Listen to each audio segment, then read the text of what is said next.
Let's run these bulls, baby. Baby, baby, baby. Let's run these bulls, baby. Baby, baby, baby.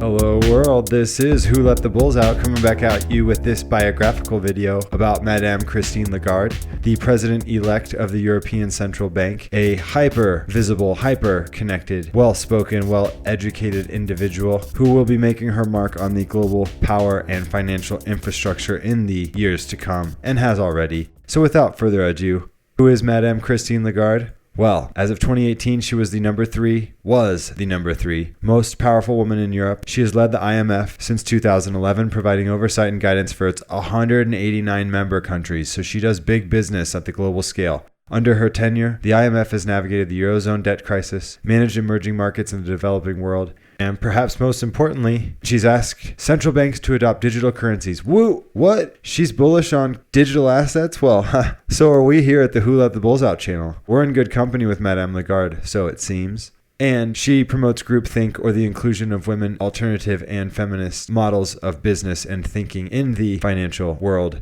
The EU's succession plan. This was signaled to us in this Forbes 2018 Most Powerful Ladies list. Angela Merkel, the old number one, is not seeking re-election in 2019 for either her party or her government post. Theresa May of the UK, the former number two, Brexited office in July of this year, 2019. So, Madame Lagarde, who was previously number three on this list, becomes a new default number one most powerful woman in 2020. Here they announce a succession plan in this Forbes article. This stuff was published in 2018. Notice this cryptic line of text. Making way for emerging leaders, we see more change ahead. The succession has been signaled and announced for some time. And notice the language, change is rippling everywhere, use of the word ripple alongside notions of change. The whole key is that they signaled this shift in power structures of Europe.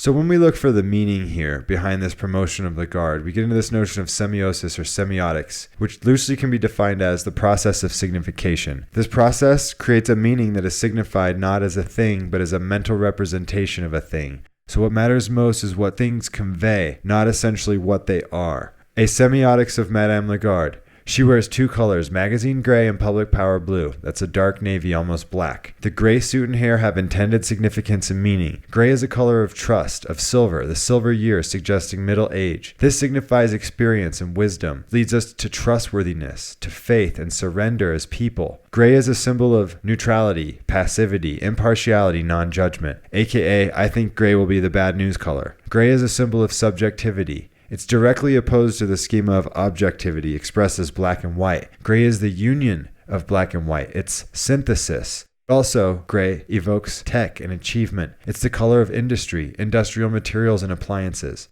So what about the power navy blue? Well, it's the business, authority, dialogue, and consumption, aka good news color. She doesn't wear gold or national colors like red or orange or green. This is to imply commonality and sameness. I think it preps us for the universal basic income she might try to roll out.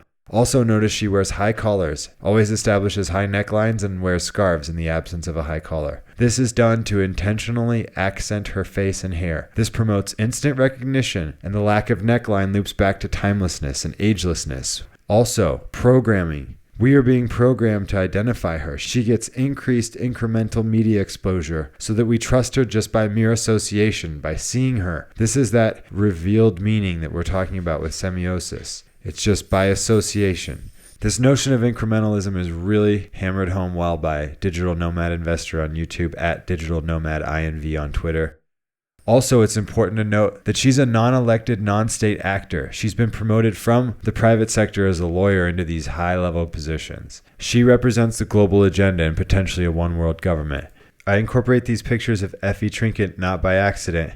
Effie Trinket is the character from Hunger Games you'll recognize, who is put at the pedestal to identify the participants. She identifies those people that stay behind, who gets to participate, who gets to play, who gets to be excluded. She separates people from their families and calls the shots as far as administering the will of those behind the games, behind the curtain. The decision makers are hidden from the populace, and they use Effie Trinket as the vehicle, as the messenger. So for whatever that's worth, similar dress, similar colors, similar active public relations role. As the EU crisis mediator, we see here the EU adopting more negative interest rates and inflation's intensifying. This could force a necessary EU bailout that Lagarde would oversee, coupled with the rollout of a new European digital currency or money. It would be European Central Bank backed and a synthetic gold fiat hybrid asset. And the rhetorical themes that she's given us in the media that prepare us for this include that of cashless society. She's spoken about this. We must recognize the changing nature of money. She stresses stability and trust. Stability is a new tech that must preserve the structure of current payment systems. She values trust, a new asset paradigm, where there's registry and disclosure on a ledger. She's mentioned disruptor technologies, that they're having an effect on incumbents, aka SWIFT and the current correspondent banking model that we have. She says it's far from the bitcoins that we used to talk about in years past, but it's cryptocurrencies like Ripple or those that use distributed ledger technologies. She's spoken very openly about special drawing rights, SDRs, central bank reserve assets that are a mixed bundle of fiat and national currencies, but they don't function as currencies. It's a unit of account, or a standard of value. There's been a huge magnifying glass in 2019 on SDRs in the media with her. Again, she's bullish on digital assets. She stresses that central bank digital currencies are coming alive and that they're taking shape, and that we shouldn't consider money just this notion of paper exchanged for goods and services anymore. She also stresses a level playing field, that we need to look at competition rules and barriers to entry in the international financial system. She's also going to oversee TIPS. TIPS. It's the European Central Bank is to start transferring instant payments through settlement with digital means on November 1. It's going to enable banks in the Eurozone to actually transfer instantly at virtually no cost at a time when they're dealing with negative interest rates. It's huge. They're losing revenue and saving money. There's a plan to save banks money as the interest rates situation worsens. Global ID. She has stressed directly that user identities on this public ledger will be authenticated. She's looking for new solutions. She promotes unorthodoxy. She's a problem solver. She was interested in a baking license that was given to a telecom company, or at least so she said. So she's interested in adopting new ways of thinking. Also, she promotes incorporating women as a great economic no-brainer. This would drive output growth, promote diversification, and reduce inequality. So it's a 3-for-1. Items for consideration. Madame Lagarde is definitely a global elites messenger. She's highly capable. She's conscious and connected. She's replacing certain people in the old guard. She holds law degrees and is a European lending expert, or so they say. She's overseen the bailout of several countries, in Europe particularly, as the IMF head. She claims to have lost her father at 17. She wrote a personal teen history, and she mentioned somewhat jokingly that her mother's family is European nobility. She joined the American Field Services in Bethesda, Maryland from France at age 17. She worked as a French language correspondent and translator on Watergate. Hello, anyone. I was being allowed to listen to Nixon tapes. This is printed.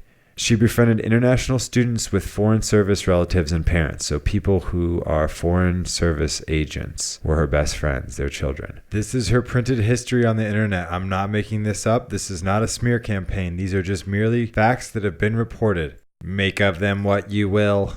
She is taking over at the ECB at a most pivotal time, that of negative interest rates and this new TIPS service that saves banks. The ECB is recently cutting rates. She will no doubt pass the mid-October final vote to be completely 100% approved, and she passed her preliminary votes in abstention. She didn't even show. She doesn't have to. She's a shoo-in.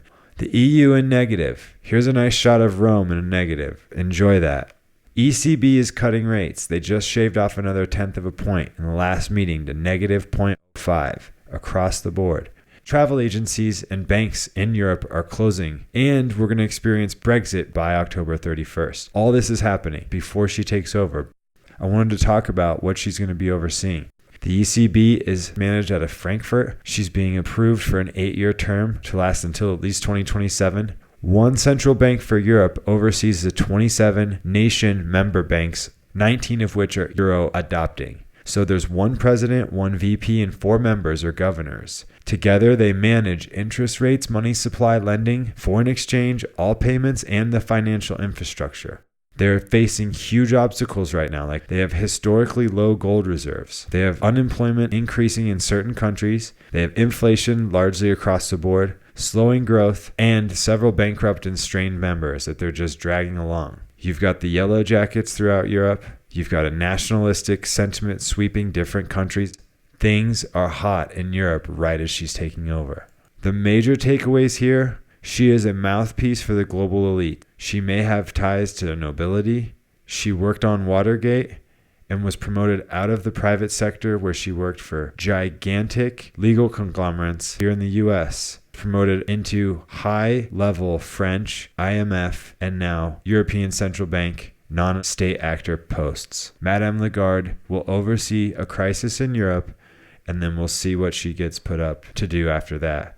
This is not a hype piece. This is not a FUD piece. This lady is clearly interested in rolling out digital assets and using new liquidity pools and new tech to save the banking infrastructure that she's in charge of. The rhetoric is fascinating. I really hope you can dive into some of the articles I've linked below. Do consider subscribing, liking, and clicking the bell for the channel notifications. I do appreciate your support. Come back for the next video. Please enjoy the outro music, and remember, I'm not a financial advisor. These videos are for our entertainment and informational purposes only. Take care. Peace.